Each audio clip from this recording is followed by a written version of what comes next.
Olá, amados, sejam bem-vindos. Neste módulo, nós vamos estar discorrendo sobre a grande tribulação. As Escrituras nos falam, tanto no Novo quanto no Velho Testamento, de uma época, de um período, onde na terra haverá terrível tribulação, como nunca visto antes. É um período descrito como sendo de 7 anos, que ocorrerá depois do arrebatamento da igreja e antes da segunda vinda de Cristo. Mateus 25, 21. Porque haverá então grande aflição como nunca houve desde o princípio do mundo até agora, nem tampouco há de haver. Marcos 13, 19. Porque naqueles dias haverá uma aflição tal que nunca houve desde o princípio da criação que Deus criou até agora, nem jamais haverá. Mateus 13, 40. Assim como o joio é colhido e queimado no fogo, assim será na consumação deste mundo.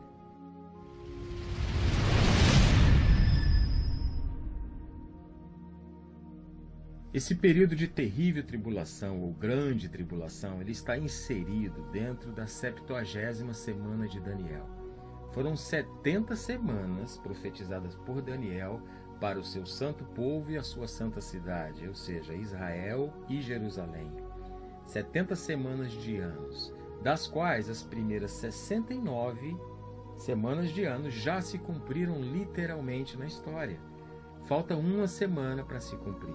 Faltam 7 anos, né? E grande tribulação e terrível tribulação se encaixam exatamente nessa 70ª semana, nessa última semana de anos, nesses últimos 7 anos. Apocalipse também nos fala de 2 tempos, de 2 períodos de 3 anos e meio cada. É o mesmo período de terrível tribulação, onde haverá a angústia, tempo de angústia para Jacó, a ira do Senhor, o aparecimento do anticristo, do falso profeta, o seu governo, tantas outras coisas. Certamente, nós não vamos poder falar nesse módulo de tudo isso, né? Haverá um módulo especial para a gente falar da grande meretriz, da mulher e do dragão, dos 144.000, das 2 testemunhas, da ira do Senhor. Vamos falar em módulos separados, porque senão isso vai ficar muito extenso, né? E vai ficar improdutivo.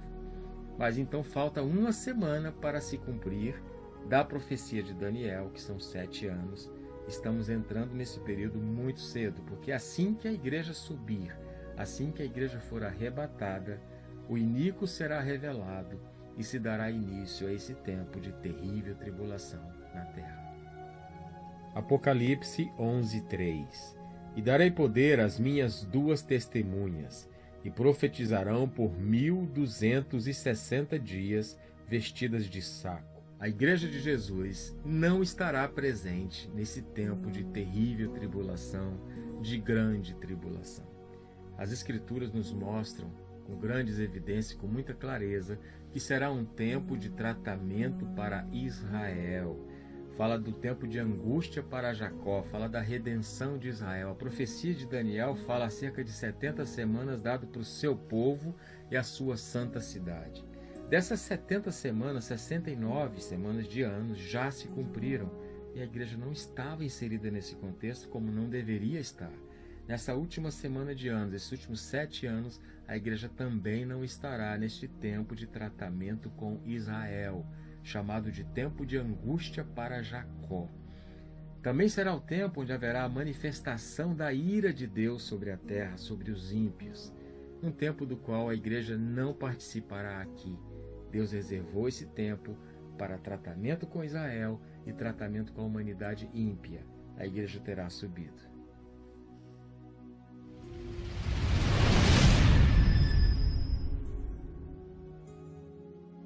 A Igreja de Jesus, desde o seu estabelecimento, desde os seus primórdios, lá na festa de Pentecostes, quando a igreja recebeu a virtude do Espírito Santo e saiu das suas cavernas, dos seus esconderijos para anunciar com intrepidez a mensagem do Evangelho. Desde esse tempo, desde a igreja neotestamentária, a igreja sofre perseguição atroz e feroz. Todos nós, como igreja, temos sido esmiuçados, peneirados por sermos igreja. Jesus nunca enganou ninguém. Ele sempre disse que seríamos perseguidos como ele foi. Ele nos falou que seríamos odiados. né? Seríamos atribulados, atormentados por todas as nações da terra por causa do seu nome. Isso sempre esteve claro na mensagem do Evangelho também, que é uma igreja amada e é uma igreja também perseguida. Apocalipse 3:10. Como guardaste a palavra da minha paciência, também eu te guardarei da hora da tentação que há de vir sobre todo o mundo, para tentar os que habitam na terra. Amados, apesar de não ser o nosso tema, eu queria enfatizar mais um pouco, só mais um pouco, acerca da perseguição da igreja. E por quê? Porque muito se tem ouvido, né? E às vezes até você se choca com o que você tem ouvido acerca da grande tribulação e da igreja. Que a igreja não passaria pela grande tribulação para ela não sofrer, né? Que é uma igreja que foi redimida, foi amada, foi comprada, foi lavada. E a grande tribulação não é para ela por causa disso. Isso é uma falácia, isso é uma mentira. Porque a igreja, desde os seus primórdios, nós sabemos, historicamente, biblicamente, tem sofrido perseguição cruel e pesada. Nossos irmãos têm sido mortos desde o seu primórdio até hoje. Nós vemos a Estevão sendo apedrejado, todos os apóstolos morreram de morte matada, talvez a exceção tenha sido João, que morreu de velhice, mas mesmo assim foi jogado num barril de óleo quente, Deus o preservou. Nossos irmãos foram jogados aos leões, nossos irmãos foram crucificados, foram colocados nas praças e com chamas para servir de iluminação, na época de Nero, esse homem maligno, cruel, sanguinário, vil, né? Ele, com 17 anos, era imperador e matou a mãe, matou os irmãos, matou generais, matou muita gente. E os cristãos se tornaram seu álibi, porque ele pôs fogo na cidade, a cidade foi destruída. E como o bairro dos cristãos não queimou, ele disse, então foram eles. E a perseguição só aumentou. A inauguração do Coliseu de Roma, enfim. No Extremo Oriente, no Oriente Médio, o que a igreja tem passado, né? E Jesus, como a gente já falou, ele nunca enganou ninguém. Então eu ouvi recentemente de um pastor até renomado, dizendo que essa teologia de que a igreja não passaria pela tribulação, ela é americana. Por quê? Porque o americano não gosta de dificuldade. E essa pregação de que a igreja passaria pela tribulação não iria colar lá. Então foi-se falado que a igreja seria poupada da grande tribulação, e esse é o motivo. Ora, amado, a igreja nunca foi poupada. A igreja tem uma missão pesada de anunciar o evangelho poderoso na terra, que é o evangelho para salvação, para justificação do homem, e também é o evangelho de condenação. E esse é o motivo da perseguição, né? E a igreja, sim, estará gloriosa com o Senhor, porque é plano de Deus. O plano de Deus para esse período de terrível tribulação, novamente enfatizando, é para tratamento com Israel e para derramar a sua ira sobre a humanidade iníqua e perdida. João 16:33. Tenho-vos dito essas coisas para que em mim tenhais paz. No mundo tereis aflições, mas tende bom ânimo, eu venci o mundo.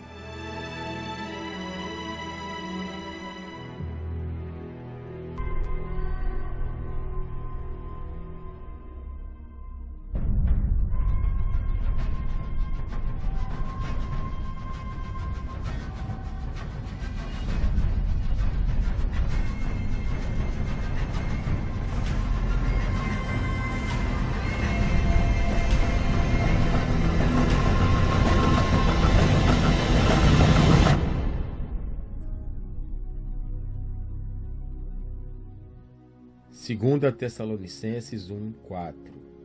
Nós mesmos nos gloriamos de vós nas igrejas de Deus, à vista de vossa constância e fé, em todas as vossas perseguições e nas tribulações que suportais.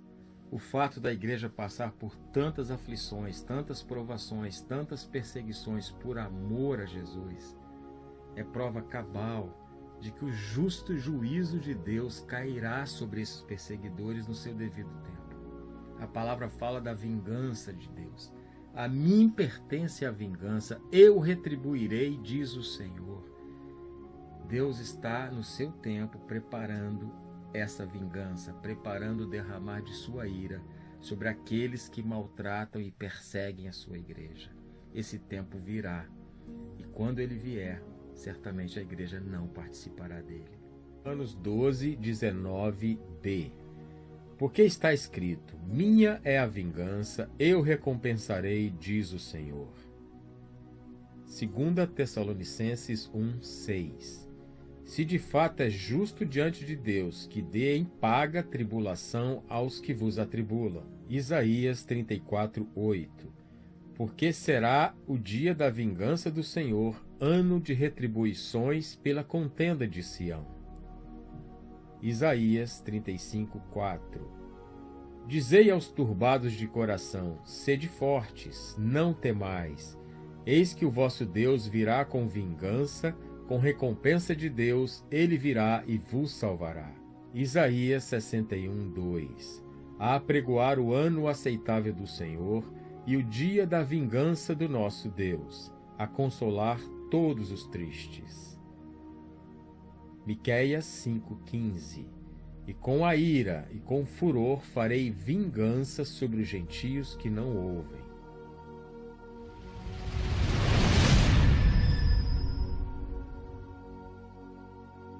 Alguns afirmam que a grande tribulação não é a ira de Deus. Ora, certamente não é. Esse tempo de terrível tribulação, grandemente falado nas Escrituras, ele tem muito mais em seu bojo. Ele, no seu contexto, tem a formação desse governo mundial do anticristo, da trindade satânica, do dragão, do anticristo, do falso profeta, derramando sua cólera, sua raiva, sua malignidade sobre a humanidade, principalmente sobre Israel, e sobre aqueles que não aceitaram receber a marca da besta para adorá-lo. Será um governo vil, mau, que em certo momento vai mostrar a sua face, ele vai interromper o sacrifício contínuo, como Daniel já profetizou. Haverá a abominação da desolação e a coisa começa a complicar. Essa terrível tribulação começa a mudar de cara, mudar de face, porque aquele que se julga como Deus, se assentar no lugar de Deus para ser adorado, vai desencadear muita coisa dos céus. E aí a manifestação da ira de Deus cairá sobre este governo, sobre o anticristo, sobre o falso profeta e sobre a humanidade ímpia e blasfema. E esse derramar da ira de Deus vem do justo juiz, diferente de tudo que haverá acontecido até então, que vem do iníquo, obra da iniquidade, da injustiça. Iniquidade é falta de equidade, que é injustiça. Nada tem a ver com o justo juiz. Mas tudo isso acontecerá nesse curto período de tempo, intenso período de tempo. Mas não pode se confundir as duas coisas. Sim, certamente não. São coisas diferentes. E dura coisa é cair nas mãos do Deus vivo. Mateus 10, 28. Não temais os que matam o corpo e não podem matar a alma. Temei antes aquele que pode fazer perecer no inferno tanto a alma como o corpo. A palavra nos diz que a ira de Deus se manifesta e se revela contra toda a iniquidade e injustiça dos homens. Jesus não veio à terra para nos livrar de Satanás. Ele veio para nos livrar da ira de Deus. E você precisa entender mais isso, se aprofundar e conhecer melhor o que significa a ira de Deus, que se revela sobre toda a injustiça e iniquidade dos homens. Ainda é tempo, Ainda é tempo de você se preparar e não enfrentar a ira de Deus, porque é tempo de graça. É tempo ainda de você receber o favor do Senhor, favor imerecido, mas o favor do Senhor, que te garante comunhão e acesso a Ele, acesso de volta ao seu Pai.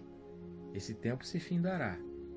E aí sim, quem não estiver preparado, quem não aceitou o favor, a graça de Deus, vai ter que enfrentar a sua ira. Não se preocupe muito com o que o diabo vai fazer nesse mundo, porque o problema é a ira de Deus. 1 Tessalonicenses 5,10. Porque Deus não nos destinou para a ira, mas para a aquisição da salvação por nosso Senhor Jesus Cristo, que morreu por nós, para que, quer vigiemos, quer durmamos, vivamos juntamente com Ele. 1 Tessalonicenses 1:10. E esperar dos céus a seu Filho, a quem ressuscitou dentre os mortos, a saber, Jesus, que nos livra da ira futura. Romanos 5:9. Logo muito mais agora, tendo sido justificados pelo seu sangue, seremos por ele salvos da ira. 2 Tessalonicenses 2:10. E com todo o engano da injustiça para os que perecem, porque não receberam o amor da verdade para se salvarem. Apocalipse 17:8. A besta que viste foi e já não é, e há de subir do abismo, e irá à perdição. E os que habitam na terra, cujos nomes não estão escritos no livro da vida, desde a fundação do mundo, se admirarão, vendo a besta que era e já não é, ainda que é.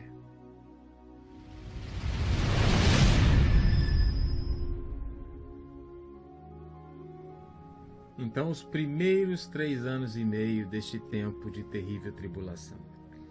Esse tempo se iniciará após o arrebatamento da igreja e assim que o anticristo for revelado.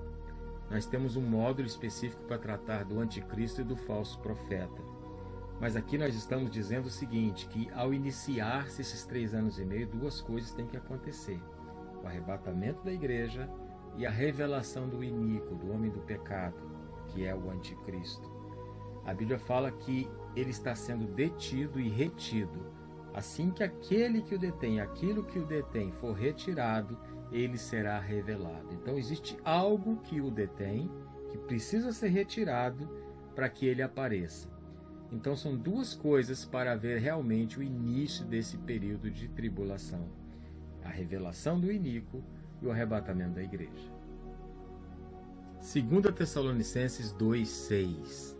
No entanto, vós sabeis o que o está detendo neste momento, para que ele seja manifestado no seu devido tempo.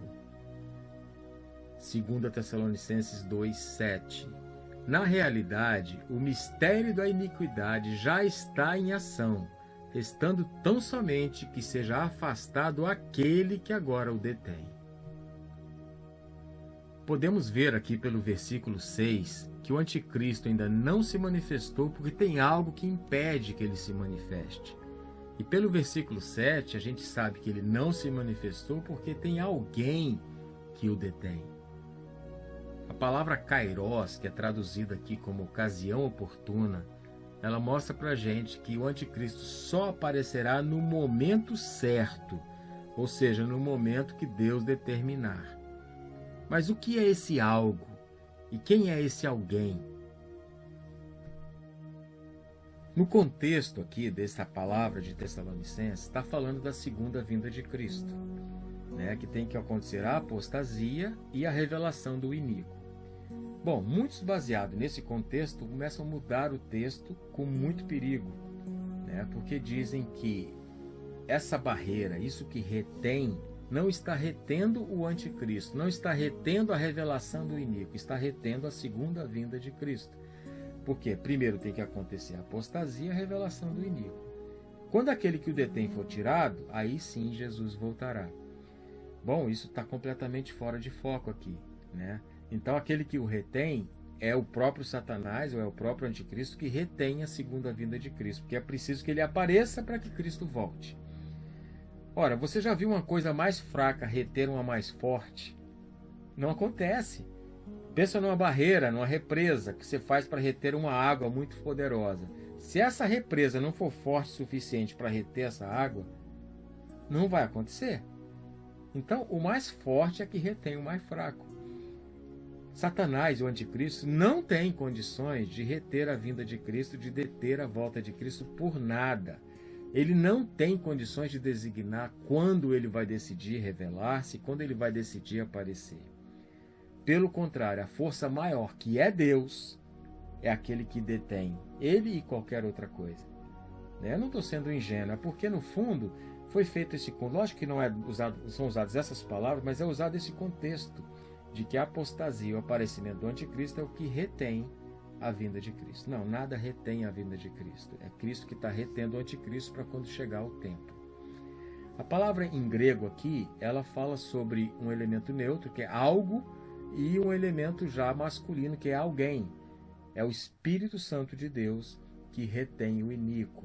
Nós vamos ler algumas passagens mostrando que o Espírito Santo de Deus ele está na terra para convencer o homem do pecado, da justiça e do juízo.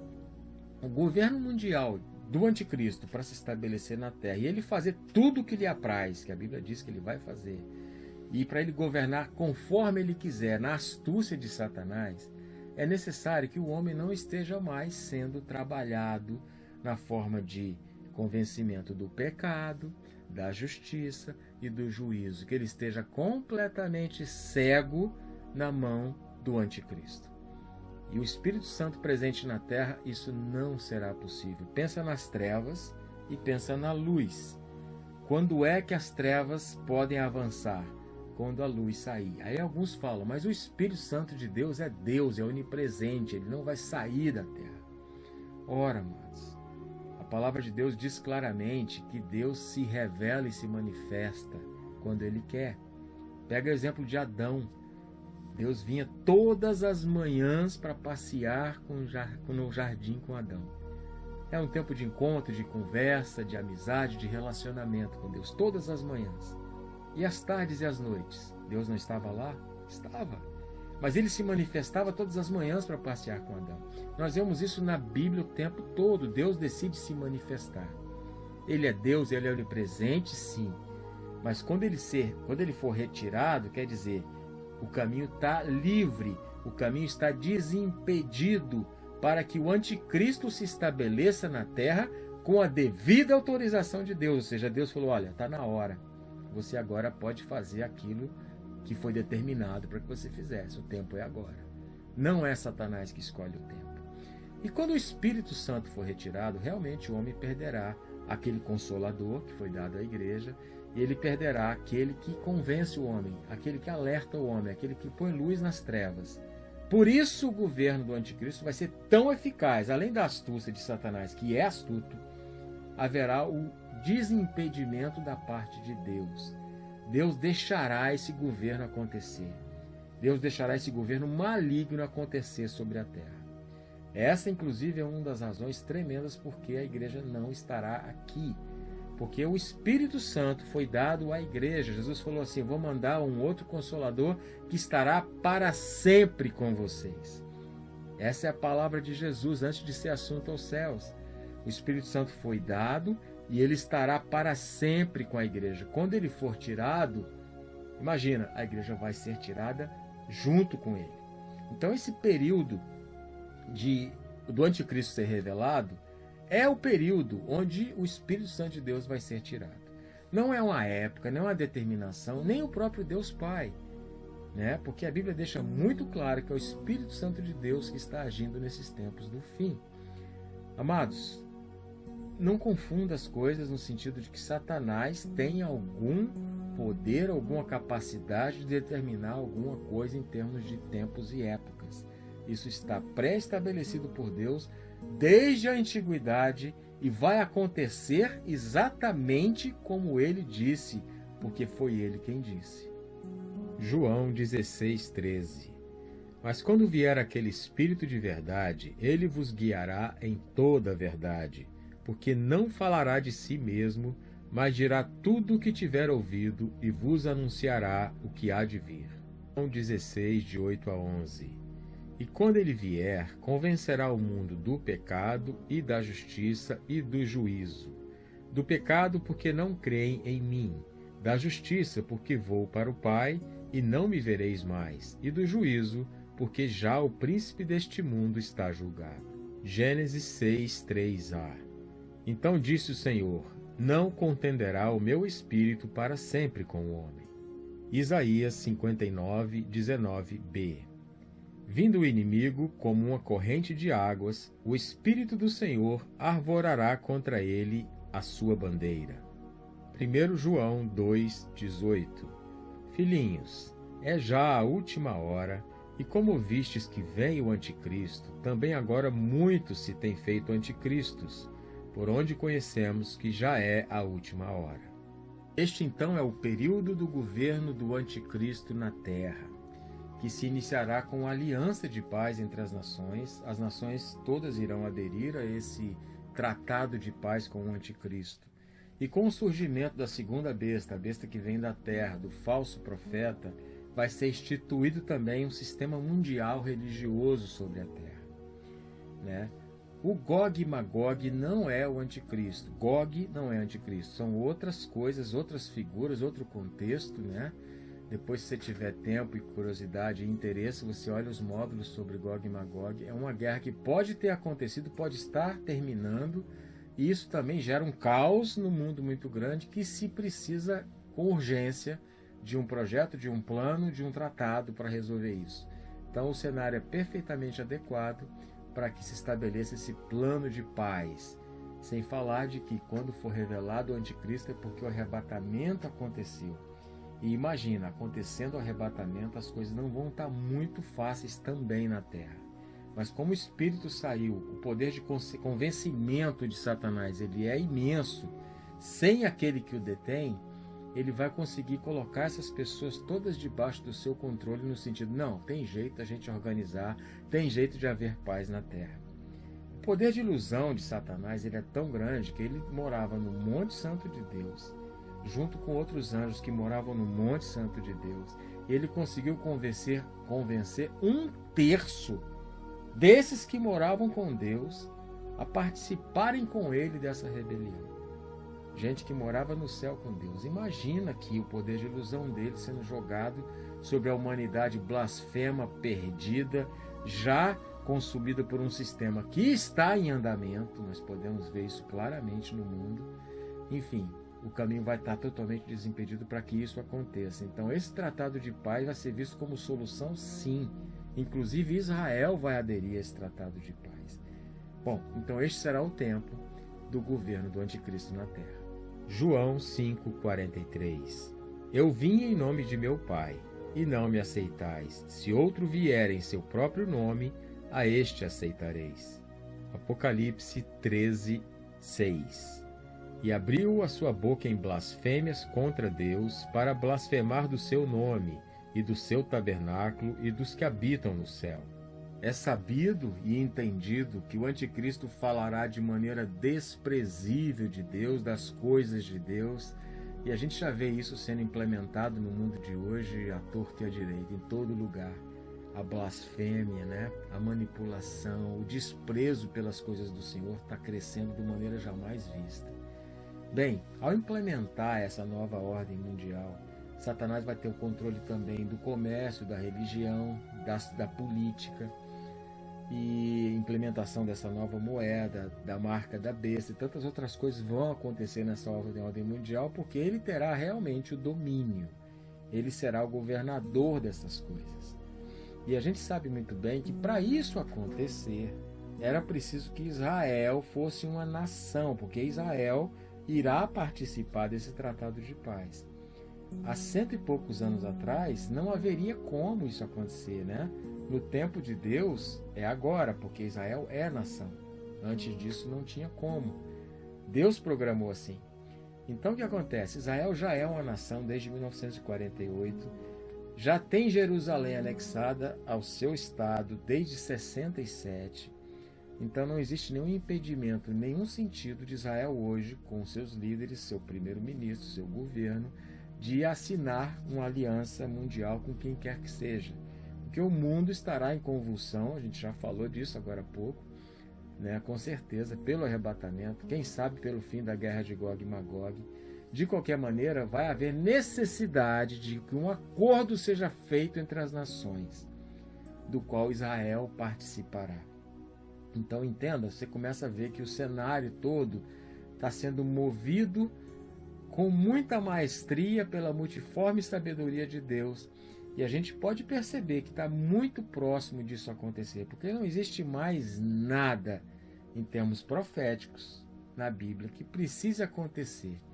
Só falta o momento de Deus, só falta a determinação de Deus, só falta o Espírito Santo decidir que é a hora de liberar esse caminho para o anticristo. Quando ele vier, haverá esse governo mundial blasfemo, controlador, e que vai colocar todas as nações debaixo do seu controle. Daniel 9, 27a. E ele firmará aliança com muitos por uma semana. Apocalipse 13, 5. E foi-lhe dada uma boca para proferir grandes coisas e blasfêmias, e deu-se-lhes poder para agir por 42 meses. A marca da besta. A palavra grega charagma significa marca, o que é feito por gravação, por carimbo, por impressão a ferro quente. Nós vemos nos tópicos bíblicos que a marca da besta é um dos mais amplos, o que mais interessou a humanidade, seja cristão ou não cristão, o mais falado, o mais especulado de todos os tempos. O 666, a marca vai ser isso, vai ser aquilo, não vai ser isso, não vai ser aquilo. Na verdade, ninguém pode dizer 100% como essa marca será, como ela surgirá e que maneira vai acontecer. A gente sabe que ela vai determinar muita coisa. Ela vai determinar aquele que pode comprar e vender, ela vai determinar aquele que pode viver livre sem medo de ser morto, ou aquele que tem que ficar escondido porque morrerá por não ter a marca da besta. Isso fará com que alguns pais delatem os filhos, filhos delatem os pais, os amigos, quem quer que seja. Por quê? Porque o mundo estará dividido entre aqueles que têm a marca e aqueles que não têm a marca. Isso que é o importante a gente saber. Como vai ser essa marca realmente não tem precisão, não tem como a gente acertar. Mas essa definição é tão forte, tão forte, tão forte, porque quem não tiver a marca vai ser perseguido como nunca se foi antes, Porque vai ser de fácil identificação, seja como for a marca, vai ser fácil de identificar que essa pessoa não tem a marca, e a palavra diz que ela vai ser morta por causa disso. Então o mundo, essa nova ordem mundial vai trazer tranquilidade para muita gente, que vai ter orgulho de carregar essa marca, porque essa sociedade da nova ordem mundial é uma sociedade blasfêmia e ímpia, que o mundo tem sido preparado dessa maneira, contra as coisas de Deus, contra as coisas do céu. Então talvez seja um grande orgulho para muita gente carregar essa marca dessa nova ordem mundial. E outros certamente serão identificados por não tê-la, sofrerão perseguições, delações de pessoas muito próximas, como um filho, como um pai, como um grande amigo. E será um tempo, sim, de perseguição e morte. Então a marca da besta, ela identifica muito mais do que o comprar e vender. Apocalipse 13, 16 e 17. E faz que a todos, pequenos e grandes, ricos e pobres, livres e servos, lhes seja posto um sinal na sua mão direita ou nas suas testas, para que ninguém possa comprar ou vender, senão aquele que tiver o sinal, ou o nome da besta, ou o número do seu nome. Tem alguns que acreditam que a observância do domingo ao invés do sábado seria o sinal, a marca que vai diferenciar aquele que está aceitando o governo do anticristo e aquele que não aceita o governo do anticristo. Ezequiel 20, 12. E também lhes dei os sábados para que servissem de sinal entre mim e eles, para que soubessem que eu sou o Senhor que os santifica. Bem, certamente os mais novos não vão se lembrar, mas o surgimento dos cartões de crédito muitos anos atrás foi visto com muita desconfiança por causa do controle e da facilidade de comércio, que você não precisava mais de carregar dinheiro nem de assinar, somente portar uma senha. Então já chegou a ser a marca da besta da vez. No final dos anos 90, apareceu o Smart Card Mondex, que era um cartão de crédito, a mesma coisa, alguns já com chip, mas a diferença e o que assustou mais as pessoas é que esse cartão de crédito não só fazia operações como compra e venda, Você tinha o seu cartão, o seu crédito, a sua senha, e isso te dava algum controle. Você passou a ser notado, ou seja, já sabiam quais eram as suas preferências, onde você comprava mais, em que você gastava mais, Então as suas preferências começaram a ser associadas ao seu cartão, e isso individualizou demais e assustou muito as pessoas. Certamente daquela época para cá, então, a coisa cresceu, não só em volume, mas em precisão. É impressionante. Você vai hoje num shopping, compra uma bola de futebol Em seguida você entra na internet, você começa a receber merchandising, propagandas e etc. acerca das suas operações mais recentes. É assustador, sim, é muito assustador. Mas não tem mais volta. Isso só vai crescer, só vai crescer, só vai crescer, porque a ideia é realmente essa. É que você não se movimente muito sem ser percebido. Códigos de barra, né? Implementou uma facilidade extraordinária no dia a dia, principalmente dos supermercados, né? Aquelas caixas digitando os códigos e os preços, e era uma confusão, muito erro, né? Para mais e para menos. Então era meio complicado, né? E a gente achava normal. Com a chegada do código de barra, a facilidade foi imensa, né? Só que o susto veio não só pela facilidade de você comercializar os produtos na rapidez, né, no volume de vendas e tudo mais, na diminuição da margem de erro das operações, é que no código de barra se descobriu que havia o 6 no início, o 6 no fim e o 6 no meio, como números fixos do código. Né? E isso era tudo que todo mundo precisava para comentar, né? Que aquilo era parte já do processo da marca da besta. Agora o QR Code, ou código QR, que é o substituto do código de barra. Muito mais eficiente, muito mais completo e complexo. Por quê? Porque tem informações ali que você não sabe. Estão lá e você não percebe. Porque agora o volume de informações ele é extraordinário, é muito grande, né? E você escaneia com seu próprio celular. Você hoje compra seus ingressos de cinema no celular e apresenta no celular e aí vai. Então se tornou assim uma ameaça à nossa privacidade também, né? Porque quando você está colocando seus dados, nome, endereço, telefone, sexo e onde trabalha, onde mora, daqui a pouco tudo isso pode ser compilado e guardado num simples QR Code, né? E aí você está no tamanho de uma unha, você tem todas essas informações a qualquer hora e a qualquer momento e em qualquer lugar. Microchip subcutâneo, esse que é do tamanho de um arroz e daqui a pouco vai ser da metade do tamanho de arroz, daqui a pouco vai diminuindo de tamanho e aumentando em memória e capacidade. Pois é, ele não só carrega múltiplas vezes mais informações do que um QR Code, como ainda te dá um posicionamento geográfico. Ele tem um GPS envolvido, o Global Positioning System, que diz a sua posição dentro do globo, onde você está. E se você está carregando isso dentro de você, na verdade, para alguns é uma segurança, principalmente para os mais ricos, né? Em questão de sequestro, até para animais já é usado hoje, né? Para saber onde está o cachorro que sumiu, etc.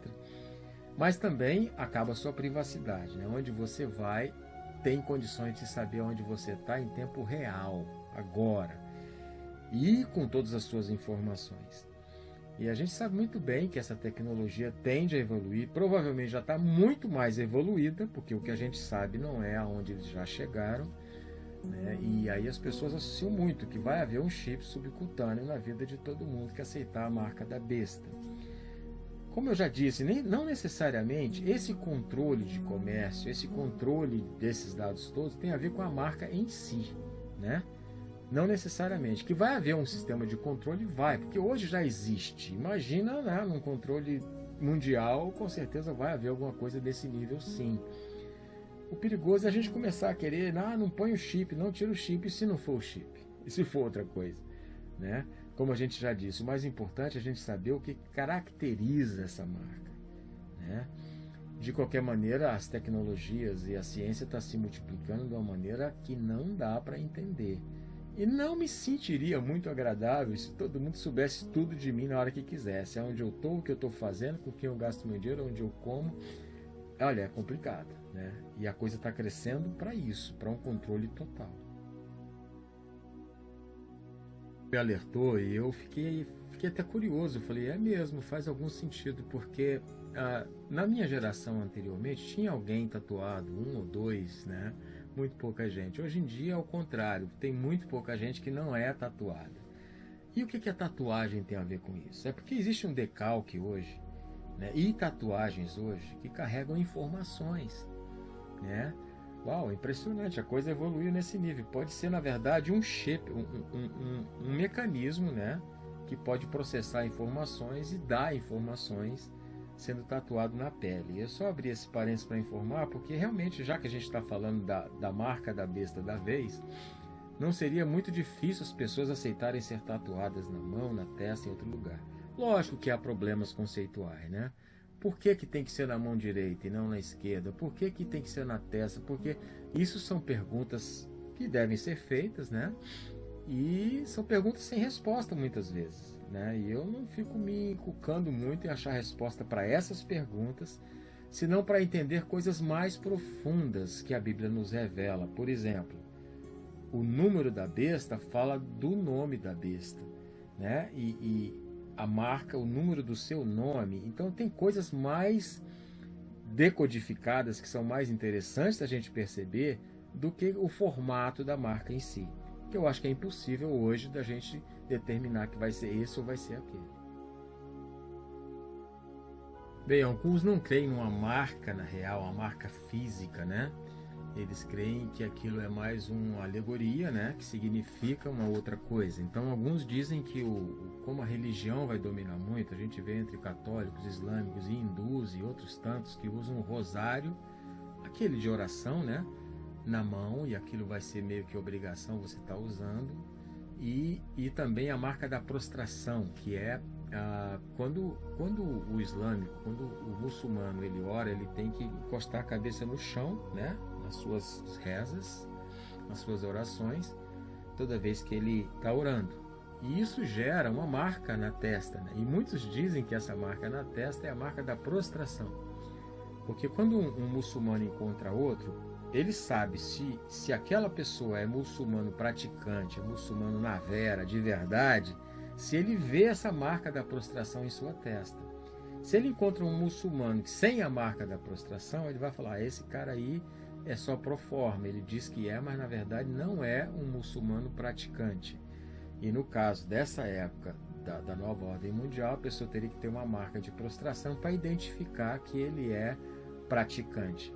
Bom, enfim, isso está sendo muito dito em alguns lugares, né? E tem lá suas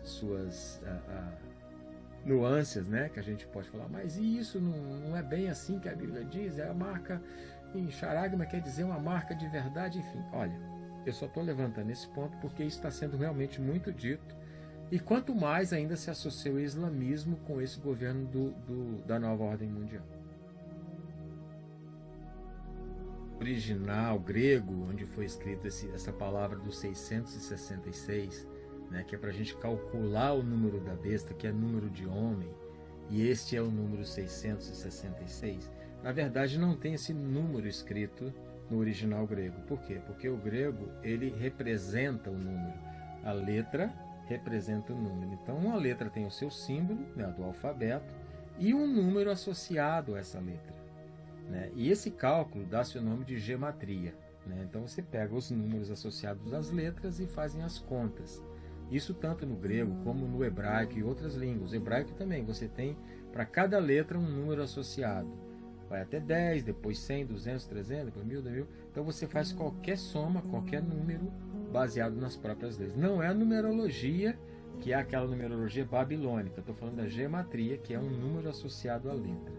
Então no original grego, nós temos uma letra para 600, uma letra para 60 e uma letra para 6. Não são 666, não são 3 números 6. São 3 símbolos diferentes que significam 666. Então você pode pegar qualquer nome e aplicar a gematria, que é a associação dos números, e somar e ver que número que dá. E muitos pegam, Ronald Reagan deu 666. Na época, então, foi, né, muita gente, uau!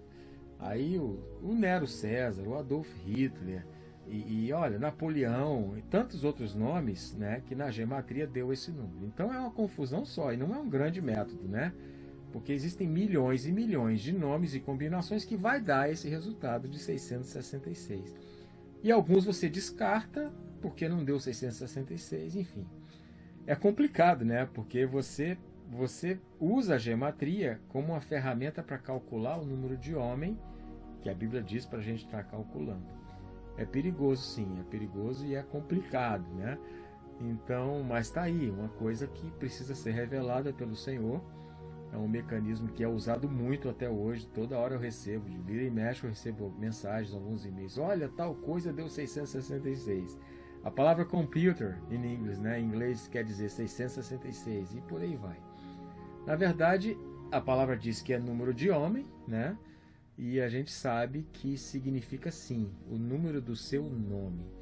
E no tempo certo haverá revelação acerca disso. Deus não vai deixar a gente sem essa revelação, não. Mas por enquanto é muita suposição, muito arranjo, muita amarração, né? E nada que convença meu coração acerca disso ainda não. Mas de qualquer forma está aí. Realmente a gematria bíblica existe e quem sabe ela não seja aplicada a esse caso. Pode ser que sim. Apocalipse 13:18. Aqui há sabedoria. Aquele que tem entendimento, calcule o número da besta, porque é o número de um homem, e o seu número é 666. Muitos já acham que crer na marca física é até uma ingenuidade, né? O que a Bíblia realmente quer dizer é que a marca na cabeça, na fronte, na testa, significa seus pensamentos, né? As suas intenções, e na mão direita significa as suas ações, as suas atitudes, né? E com isso, com suas atitudes, com seus pensamentos, as pessoas vão discernir se você carrega em si a marca da besta associada ao anticristo ou não, né? E é muito grande, muito extenso as pessoas que creem assim. E eu não quero entrar em detalhes aqui, né? Mesmo porque o meu conhecimento não é tão profundo. Eu sei disso, eu já ouvi várias pessoas e líderes renomados, né? Falando que esse é o sinal da besta.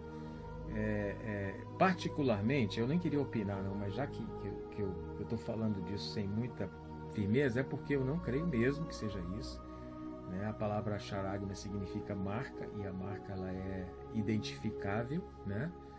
E porque atitudes, a mão direita representa atitude, a testa representa pensamentos, eu acho que é uma forçação de barra. E tem grandes amigos meus de coração que assim pensam, então eu não estou diminuindo ninguém, nem querendo ferir suscetibilidades, né? Mas particularmente, dentro do que eu já alcancei, eu creio que haverá sim uma marca identificável e física. De que maneira vai ser, aí já é outra coisa, mas vai ser identificável não pela maneira que você carrega, mas por você carregá-la. Bom, nós sabemos que nós recebemos a marca do Senhor, a marca do Espírito, né? Quando nós somos salvos, e é um mistério maravilhoso esse do Senhor. E, bom, alguns associam isso também. Diz que Satanás tem as suas imitações, e tem mesmo, ele imita tudo, né? Não com perfeição, sempre com borrão, mas ele é imitador clássico. E dizem que ele faz isso também com a marca. Assim como nós temos a marca do Espírito, ele teria a sua marca invisível e não física. Entra no mesmo conceito que eu disse a vocês agora, né, que eu creio. Não que eu esteja fechando questão, absolutamente, porque, né, quem sou eu para fechar a questão e ser conclusivo em tudo isso? Mas eu creio sim que a marca ela é física, identificável e fácil de ser notada. E por mais que ele tente imitar esse selo do Espírito, eu tenho certeza que ele não vai conseguir. Efésios 1:13.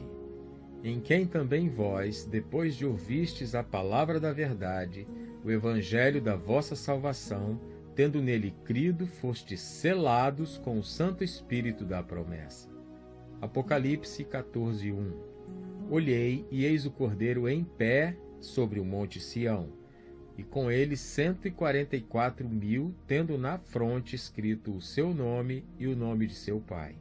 Existem ainda os adeptos da numerologia, né, que tentam fazer esse cálculo para descobrir qual é o número do seu nome e do número de homem, porque o 6 significa número de homem na Bíblia, então eles pegam 666 como sendo a plenitude do número do homem, assim como 777, 7 sendo o número de Deus. Pegam 666, também associam com a trindade satânica, né? O 6 sendo o dragão, depois o anticristo e o falso profeta, o 666, contrapondo-se ao Pai, ao Filho e ao Espírito Santo. Existem muitas ramificações, muitos estudos feitos acerca disso. A única observação que eu quero fazer é que não se deve atribuir nenhum poder místico a esse número 666. Existe na gematria bíblica, quando você olha para o grego, uma associação que é feita bastante interessante também, sem pegar os números, com os próprios símbolos.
Bem, após 3 anos e meio, aquele tratado de paz que todos aderiram, ele será quebrado, né? E a Terra vai se deparar com o maior tirano que ela jamais imaginou existir.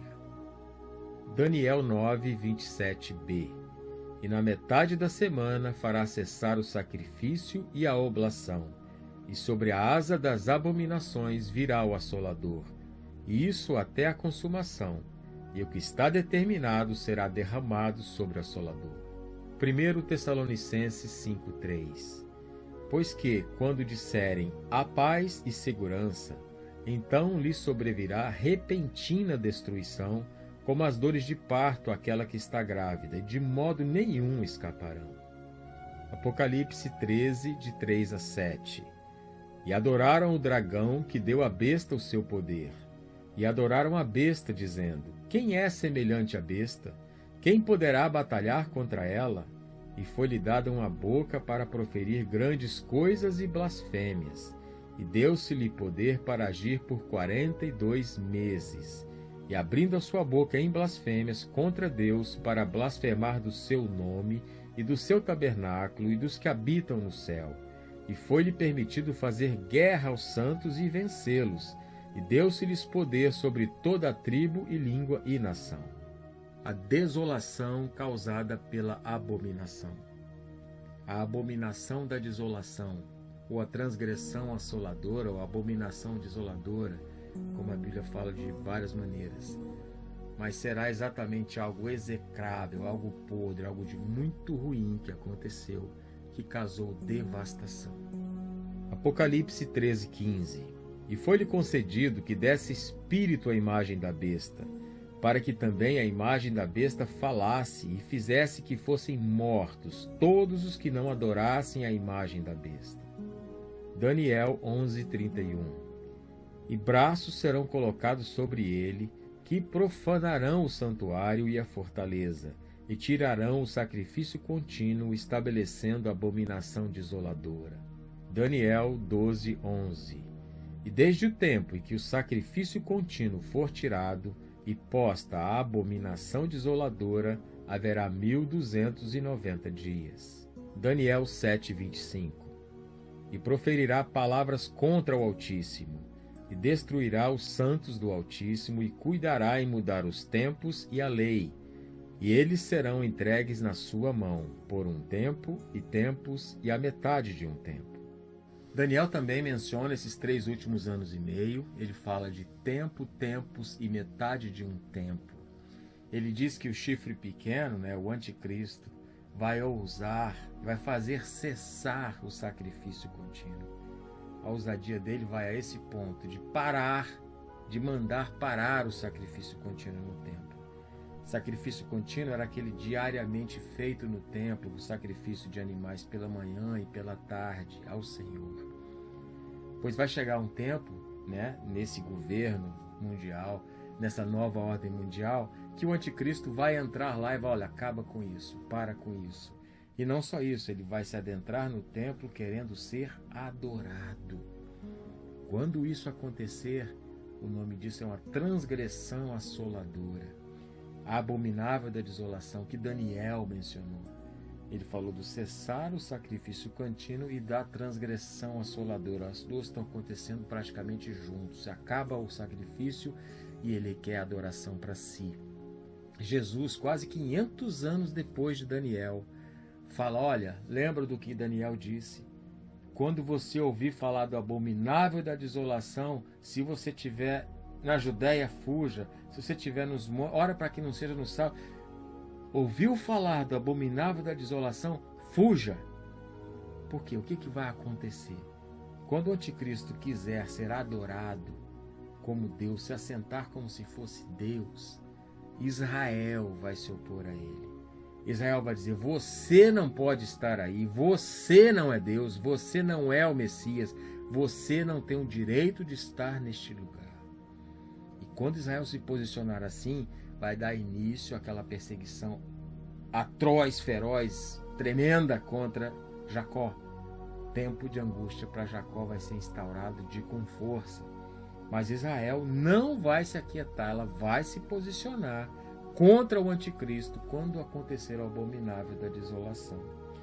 Pressupõe-se que nessa época exista um templo para que haja esse sacrifício contínuo, né?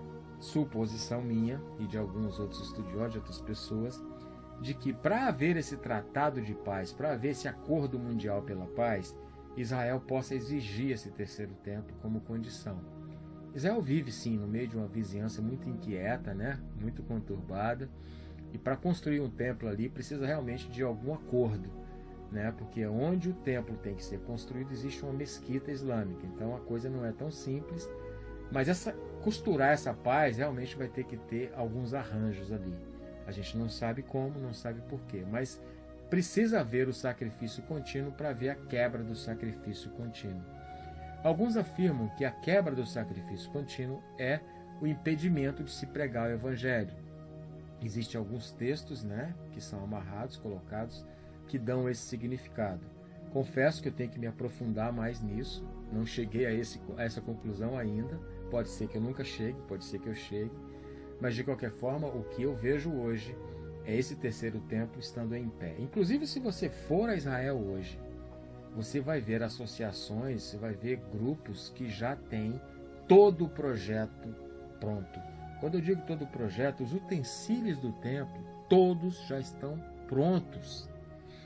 O plano de construção e de construção recorde, de montagem, de preparação, do erguimento do templo já está pronto. Os os sacerdotes já foram selecionados e já foram treinados. Os sacerdotes estão prontos. A Israel espera com ansiedade o momento a voltar a fazer o sacrifício contínuo no templo. Porque desde os anos 70 depois de Cristo, na destruição, né, que houve lá pelo Império Romano, Tito e aquele grupo associado a Roma, desde aquela época Israel não tem o sacrifício contínuo. É muito tempo. Então, assim, isso vai acontecer. Israel se oporá ao movimento do anticristo, mas aí já vai ter acontecido a cessação do sacrifício contínuo, já vai ter acontecido o abominável da desolação.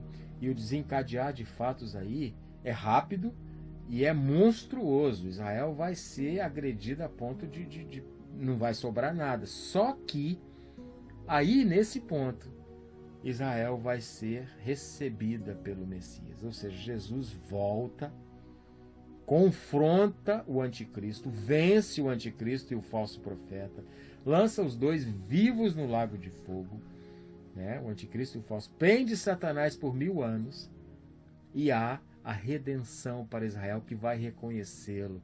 Reconhecerão aqueles a quem transpassaram. Irá reconhecê-lo como Messias. É tempo de redenção para Israel.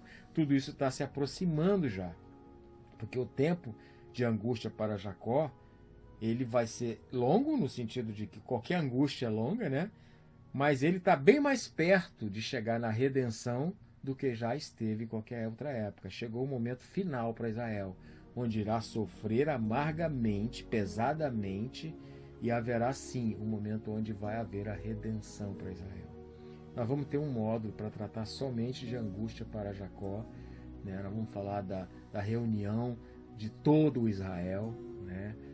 E o que significa isso para a nação de Israel e quais são os planos de Deus para que isso aconteça desta forma. Então, a angústia para Jacó é um momento que Deus preparou com muito carinho para Israel, porque é a redenção. Lembra muito José. Lembra da história de José? José foi para o Egito, por quê? Porque ele foi jogado num buraco, foi negociado como escravo. Na verdade, queriam matá-lo. Enfim, os irmãos dele fizeram isso com ele. Ele foi como escravo e ficou aprisionado por mais de 12 anos e ficou muito tempo, mas Deus o honrou. História linda, maravilhosa. E ele já estava em poder de governo no Egito. Quando teve fome em Israel, os irmãos foram ao Egito comprar comida, não o reconheceram. Mas chegou um momento que José se revelou aos irmãos. Falou, olha, eu sou José. Eles o reconheceram e o abraçaram. É essa cena profética na vida de José e seus irmãos, ou seja, na vida de Jesus e seus irmãos, que vai acontecer de novo. Eles reconhecerão Jesus a quem transpassaram e se prostrarão diante dele. Esse momento da angústia para Jacó é exatamente essa preparação. Como houve angústia para Jacó naquele tempo de fome, lá quando eles tiveram que ir para o Egito. Logicamente as proporções são outras, a comparação não é nem adequada dizer que é a mesma coisa, mas Jacó estava em angústia, foi buscar socorro e quando o reconheceu era José que estava ali. E Jesus voltará como Messias, será reconhecido e recebido como Messias, e aí é um tempo que todo maravilhoso que Deus preparou para o seu povo, Israel. E o anticristo nesse momento já vai estar no lago de fogo, vivo, foi lançado vivo lá dentro.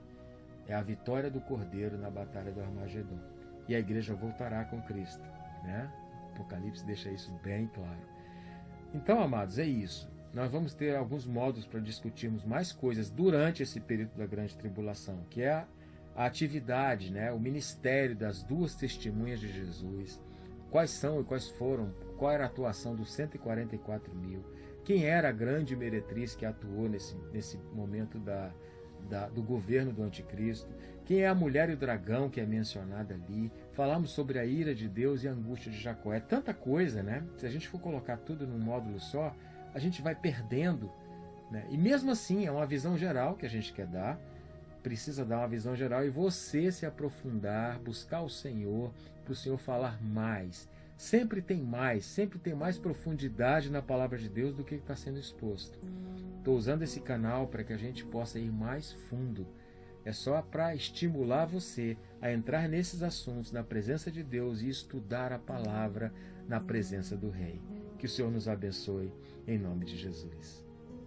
Mateus 24, 15 e 21. Quando, pois, virdes a abominação da desolação, do qual falou o profeta Daniel, está no lugar santo, quem lê entenda, porque haverá então grande aflição como nunca houve desde o princípio do mundo até agora, nem tampouco há de haver. 2 Tessalonicenses 2, 3 e 4. Ninguém de maneira alguma vos engane, porque não será assim sem que antes venha a apostasia e se manifeste o homem do pecado, o filho da perdição, o qual se opõe e se levanta contra tudo que se chama Deus ou o adora, de sorte que se assentará como Deus no templo de Deus, querendo parecer Deus.